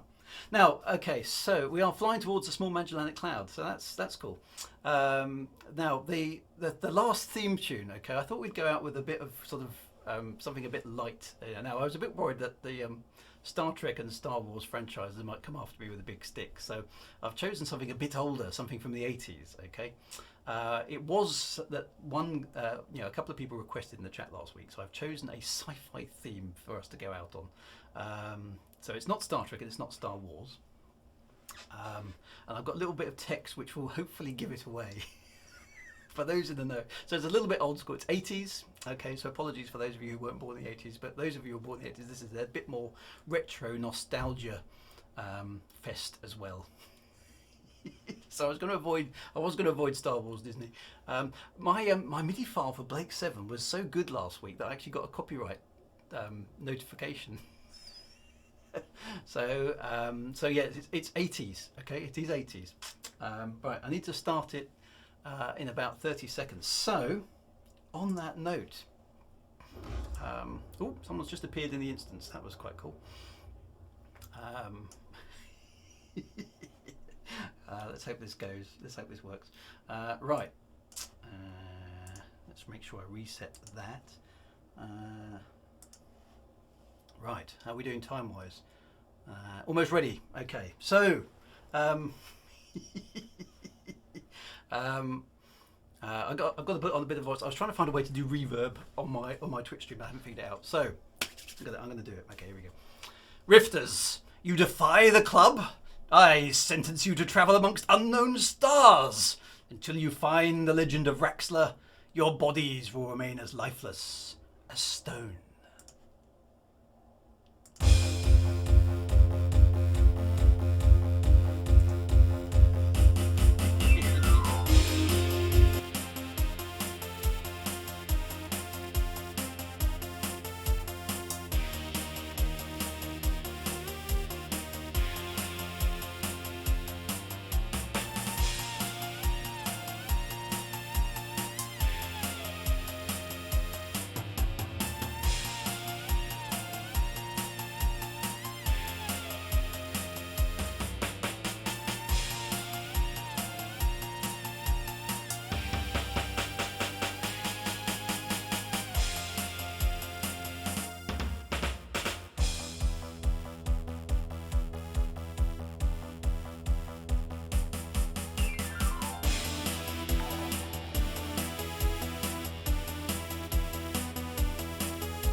So I hope you enjoyed that.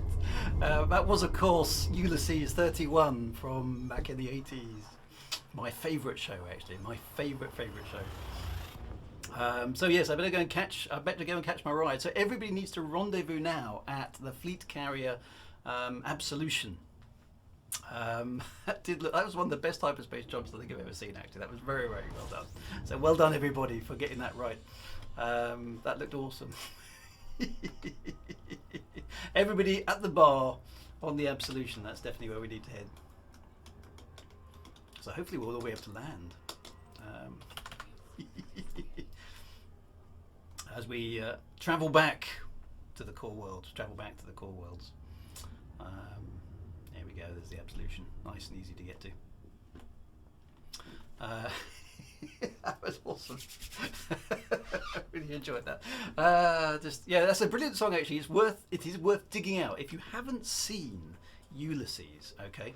If you haven't seen Ulysses 31, you'll notice there's a lot of inspiration there for me in the story of the Formidine Rift, okay? Because basically what Ulysses 31 is a cartoon, Japanese and French collaboration.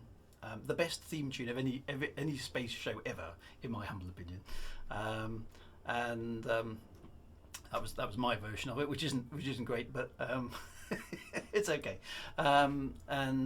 Basically, it's Homer's Odyssey, but set in the 33rd century, I think. As a result of that, it's basically the retelling of Homer's Odyssey with all the Greek legends, but in space, with robots, laser guns, aliens, and all sorts of stuff. It sounds weird, but it works. Okay, it sounds weird, but it works. Hog your pad early, so yeah, you're gonna have to let me in, guys. Is there going to be any docking? Docking request granted. I've got a pad. Yes. So check out Ulysses 31.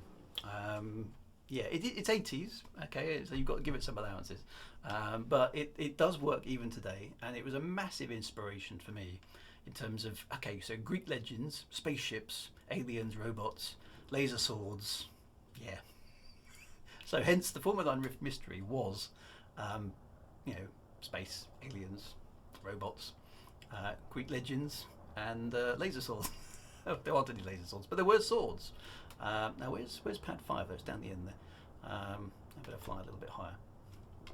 Well, I've got one on the main dock. So thank you very much to the owner of the Absolution, by the way, for hosting us today. We do appreciate a trip back to the bubble, or at least a certain amount of way back to the bubble. And hopefully you got a top up of tritium today, as well. As a result, I think Frontier have been handing out free tritium, from what I understand. Is that pad? Oh, that's pad. Oh, there's another pad in front of me. That's why. Make sure the undercarriage is down. That's always good. Yoto Muck says, I'm always. Yamoto Buck says, I'm always welcome. Thank you very much. I really do appreciate all the players bringing their fleet carriers out to this godforsaken part of the galaxy. It's steeped in Elite Dangerous lore now, but it's it isn't. It's a long way from home still. So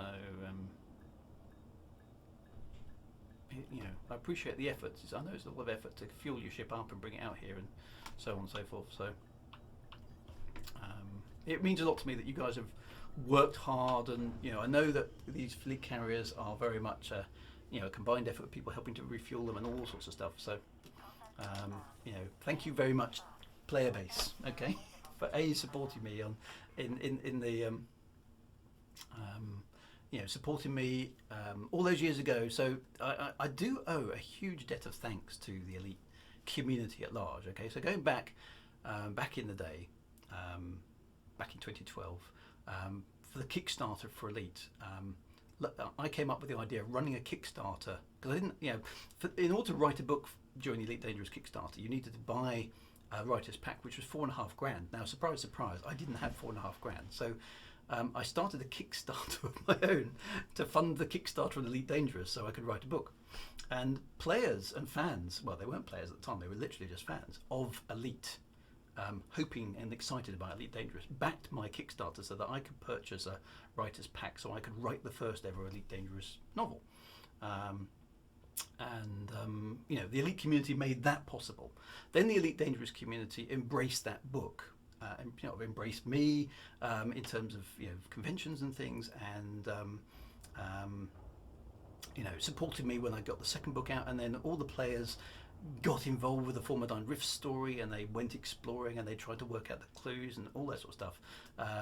And whenever I've been to the conventions, people are always coming up to me and saying hello and making me welcome and talking to me about Salome and the Formidine Rift and all that sort of stuff. And it's been lovely on these streams to have so many different commanders joining in. Some of you are absolute veterans from 1984. Some of you are rifters from the first time round. Some of you are for Salome. Some of you are against Salome.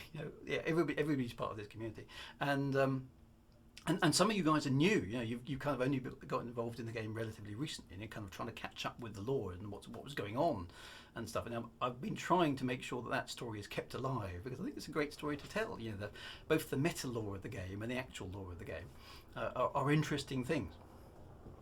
And so it's been an absolute delight for me to have you along on the streams as well, and for us to figure out, mucking about hyperspace jumps to really, really badly composed MIDI files from obscure bits of music from goodness knows when. So it's been great. Okay, I really, really do enjoy your company. It's been fantastic. So thank you very, very much for joining me on the lore tour. And now that we're sort of at the end, it's a bit bittersweet actually. We've got to the end of the lore tour, but I enjoy streaming. Okay, I've enjoyed streaming a lot more than I thought I would actually, because naturally I'm a writer and I tend to like to sort of lock myself away a little bit and sort of tap on the keyboard. But the streaming's been fun. It does inspire me as well. It gives me some new ideas. So this will not be the last lore tour. Okay, or at least let's say it won't be the last tour. All right, it won't be the last tour. Whether there'll be more lore to tour, I can't say that probably. Whether or not there'll be more lore to tour, is that right? Yeah, that is lore to tour. I don't know. It depends on what Odyssey comes up with, and there will be new things to try at least. Okay, so we'll certainly do those. But we will do more tours of stuff. Okay, there are places to see, there are places to visit in the game that we will do. So I will have a good long hard think about that. And we'll work on that. We could take an expedition to Colonia. We could go and investigate houses. We could try, right? There is the turning the wheel initiative back in the bubble, which I intend to do a little bit of myself as well. There is that aspect of things. We could see if we can push the Dark Wheel story along by using the background simulation. See how that works. That's a thing that we can definitely have a look at. So there's always things to do, and obviously Odyssey is coming as well. So whilst this is the last episode of the lore tour and the extended Formidine Rift Expedition, we've been doing this April, I think it is, all the way through the COVID crisis. It's been quite well timed from that perspective. There will be more stuff. We will do more stuff, and we will have more shenanigans, and we will have more crazy jumps and other things along the way. So, just a huge thank you to everybody involved. Thank you for coming along. Thank you for supporting it. Thank you for getting involved. Thank you for getting your ships in the instance and working with the game, and just generally being accommodating and having a great time. And one thing I do want to sort of single out. I mean, there's loads of people on the stream that I ought to thank, and so we'd be here for hours, but thank you everybody for doing that. But most of all, particularly, I was a bit worried right at the beginning, thinking, okay, last time I did an event in game, stuff happened and people died. Okay, fictional people died, but one thing I've been really, really impressed with. Okay, yes, this is a private group. We're not in open mode, but this is the private group. Now, I've been operating in the private group. I've let everybody who's asked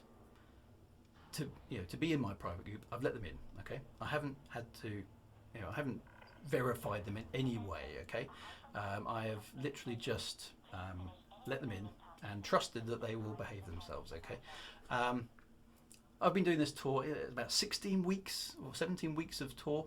I haven't had not one single problem with anybody misbehaving themselves in the private group. So that is an absolute testament to everybody who's been here, everybody on the stream, everybody in the group. And Harry Potter's been bad. I think I might have recognised that name. But nobody, even if people have been tempted to infiltrate the group to cause trouble, nobody actually has caused any trouble at all in the private group. So that is, I'm a little bit surprised by that, but I'm delighted by how well people have behaved, and long may it continue. So well done. That's been a slight surprise to me, but and a welcome one. I always try to think the best of all these communities, and you guys have absolutely proved yourself to be the best of the best of the best in terms of this. So thank you for that as well. That's been really, really good. So what time is the fleet carrier actually jumping? I must admit, I've just docked here. I have no idea. I suppose I should go down. Give people space to. So I hope you've learnt something along the way. I mean, we've covered the history of the timeline right from the beginning. We've covered the Federation, we've covered the Empire, we've covered the Alliance, we've covered the Thargoids, we've covered the Guardians. We've seen some cool stuff as well along the way. In fact, the only trouble we've had is NPCs. Yeah, and I got a fine. Yes, I can't remember why I got a fine. Did something wrong, didn't I? What about Raxler? No, well, we did cover Raxler as well. We covered Raxler and the Dark Wheel on one of the episodes as well. What we know about it, of course. So, I mean, yes, we could go off in search of Raxler. Was I was it flying out of a space station? I think I clogged something. Yeah, you might be right. I picked up a fine somewhere along the line. It jumps about 21:05. So yes, there we go. So we will we'll finish. In a manner, of course, that we couldn't have done years ago. We'll finish the tour with a fleet carrier jump, which would be quite cool. I don't think I've jumped on stream in a fleet carrier before, so but thank you very much. So I will be taking a 2-week break, so don't expect to see my stream for a couple of weeks. It'll be over Twitter and Facebook and everything else, websites, etc. So I think it will be. I'll be back on the 10th, so I think the next Elite Dangerous stream will be about the 13th of August, something along those lines. I'm going to take a couple of weeks off. I do need a bit of a break. And then, but planning for another tour will commence, okay? Planning for another tour will commence. There will be some more, there'll be some more of the lore of the tour and stuff. Quite what that will be, I'm not sure, but I will work on something. So we'll have more fun to see, and bring your ships. Will be more crazy hyperspace jumps and all sorts of stuff. Sitting in a fleet carrier during a jump is pretty boring. I think you get it's a bit like the Channel Tunnel. I think you get a little thing on the thing saying what's going on, don't you?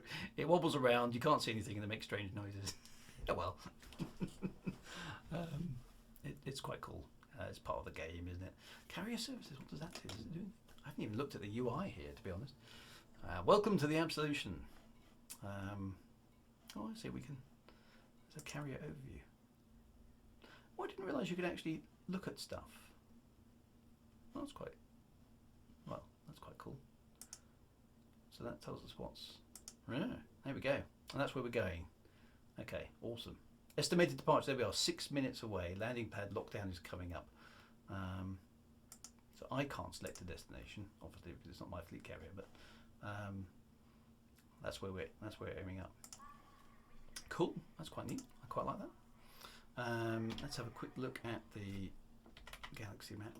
So we are heading home. So I wish you safe travels, Commander. However you are getting home, whether you're going back yourself, or you're taking a ride in a fleet carrier, as I am, which is very sneaky. Just saves me a bit of time. In fact, it will be quite nice because I'm going to be on holiday for 2 weeks, and hopefully I'll be back in the core world by the time I next log on. All the strawberries in the Absolution cafeteria are mine. So yeah, it's a nice safe way to travel, but that's awesome. So yeah, as I say, there are lots of other places we can go. There's quite a few of my friends, as you can see, are in different parts of this, but most people are here at the moment.